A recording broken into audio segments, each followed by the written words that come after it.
I'm a big YouTuber. I literally cover court cases for a living. I'm gonna give you my ID. I cover the court cases for a living.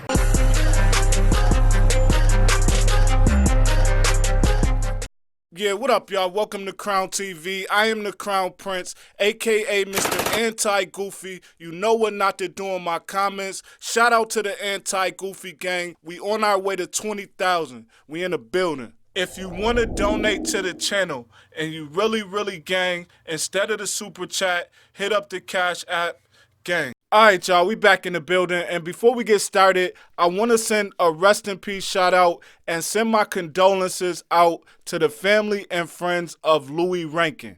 Louis Rankin is a dance hall legend, most widely known in the hip-hop culture for his role as Ox and Belly, and he also starred in another hood classic, Shotters. It's being reported that Louis Rankin died either early this morning or late last night. He died by way of car crash, and this happened in Ontario, Canada. Again, Louis Rankin is a dance hall legend, so he's not just important to the hip-hop culture, he's also important to dance hall culture. This is a man who is widely loved, widely respected, and he's going to be missed. Rest in peace to Louis Rankin, October 1st, 2019. All right, y'all, now I would be remiss if I did not show my gratitude and say thank you for the overwhelming amount of love and support y'all have been showing this channel and everything we doing. I cannot say thank you enough, and I cannot say that I cannot say thank you enough. I see a lot of new hashtag anti-goofy gangs in the comments. Welcome to the family. Now, I got a couple dope videos coming up for everybody who has been following these cases with me, but I've been getting a lot of questions that are either about or related to the schedule, whether that be who gets sentenced next or what charges or how much time a certain individual is looking at. So I found a way to fit this all into one schedule-based video, and then we back to regular programming. So the first event outside of the trial, I know we all waiting for the Harv and Nuke verdict this week, but outside of that, also scheduled for this week is the sentencing of Roe murder. That's scheduled for Thursday, October 3rd. The thing to look out for with Roe is that since there was a report that he got stabbed, there has been absolutely no movement in his case whatsoever. So whether or not he is actually going to appear at this court date remains to be seen. If you don't know, Roe pled out to count 1. That's the RICO charge, and it is recommended in his paperwork that he do somewhere between 6 and 8 years. The next event on this calendar is going to be the sentencing of the guy at the top of the indictment, and oddly not the guy that I think is going to receive the most time, and that's according to the paperwork. Mel Matrix is scheduled to be sentenced on October 17th. Mel pled out to count 1, that is the RICO, and he also pled out to count 16, which is a conspiracy to possess and distribute fentanyl. He is looking at a mandatory minimum of 5 years and a max of 60 years. Now, you know that's up to the judge's discretion. That sentence can fall anywhere in between. There is a recommendation in his paperwork from anywhere from 11 to 14 years. Next up, and we still in October, is the very controversial, the snitch jacket hander outer, Mr. Fubanga. Fubanga is scheduled to be sentenced on October 22nd. If you've been keeping up with the videos, you probably saw my last video on how they trapped Fubanga into this plea. Fubanga pled out to count 6 and 7, both having to do with the incident at the Barclays. Count 6 is the violent crime in the aid of racketeering, and count 7 is a firearms offense. He's looking at a mandatory minimum of 7 years and a max of life. There is a recommendation in this paperwork for 7.5 to 8 years. We'll see how that pan out.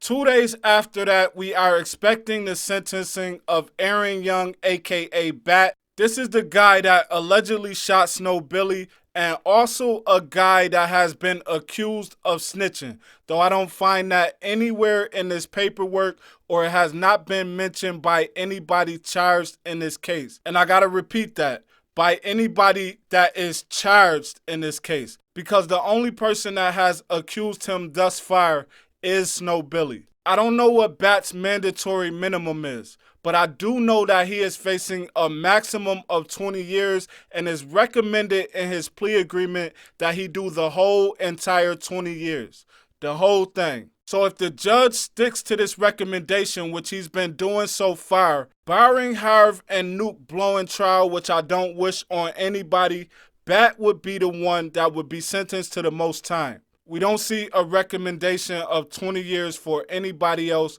so we're going to see how that pan out as well. Now, moving on to November, y'all. On November 6th is the scheduled sentencing for Denard Butler, a.k.a. Drama. Not a lot of information. His plea agreement has not been made available yet, at least to me. We do know that he pled out to a racketeering charge, and I'm assuming, and you know what happens when you assume, but I'm assuming that is count 1, the RICO, and I'm also assuming that he as well is looking at a maximum around 20 years. Again, these are assumptions.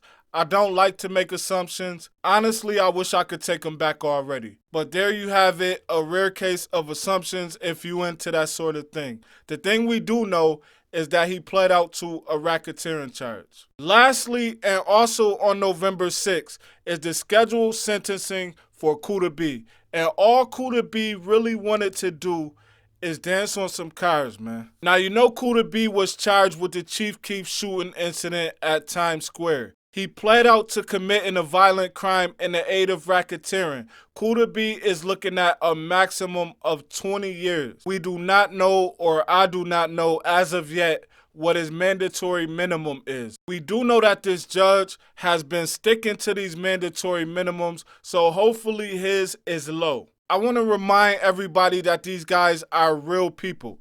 Outside of 6ix9ine, they are fighting for their lives, or at least a good chunk of it. I know the internet is a place where we come to have fun, where we come to be goofy. Let Crown TV be the one place where you turn your goofy down. We don't ask for much. Again, there are more videos coming involving the details of these cases. I got one on AR Ab. I got a couple on the Treyway case. So look forward to that. Put some money in the Cash App. I'm trying to get some rosé and some Chinese food tonight. And not that Bel Air either. I like that Moet. Also, if you put in requests for paperwork over the weekend, I will get that to you today. I promise. It was the weekend. I was chilling. I was getting I wasn't thinking about no paperwork, man. Y'all let me know what y'all think about this video in the comments, man. Like, comment, subscribe if you are not a goofy. If you are not a goofy. If you are a goofy, you know the rules, man. It's the Crown Prince. I'm out, y'all. On a Friday night at 9 o'clock, hundreds of kids who don't have to be here. You'd think this would be the last place they'd want to be. But here in Newark, they're in here because of what's out there. Anything that keeps me off the street, I'll do. Like, besides doing anything wrong, like selling drugs and all that stuff. I'm not into that. If I come here, I will see, like, friendly faces. Gun violence, like, out there. They fighting, getting shot. Inside the walls of West Side High, every Friday night until 11 p.m., it's a space free of fear. Within these walls, kids can shoot pool, play video games, hit the hardwood, practice cheers, or even lay down track in a recording studio. Within these walls, they can laugh. It's called the Lights On program, now in its 4th year, and it's open to everyone. Nadia Camacho graduated in 2008. If it was around back then, I think that we wouldn't have lost so many of my classmates. Like, if we have a class reunion now, a lot of my classmates wouldn't be there. I haven't lost any more kids to gun violence since we started doing the school year. Principal Akbar Cook says you can't ignore the results. If you remember him, that's because last summer, Eyewitness News told you about a free laundry room he installed in school. Students bullied because of dirty clothes, resulting in chronic absenteeism. Principal Cook says there's been a 10% increase in daily attendance since. I was finding out just from being a principal that the kids don't eat during the weekends. They also serve hot meals to kids on Friday nights. During the summer, they do this 3 nights a week. It's all made possible by donations from the community and alumni. It's kind of amazing what a school can become when people care about kids who just want a chance.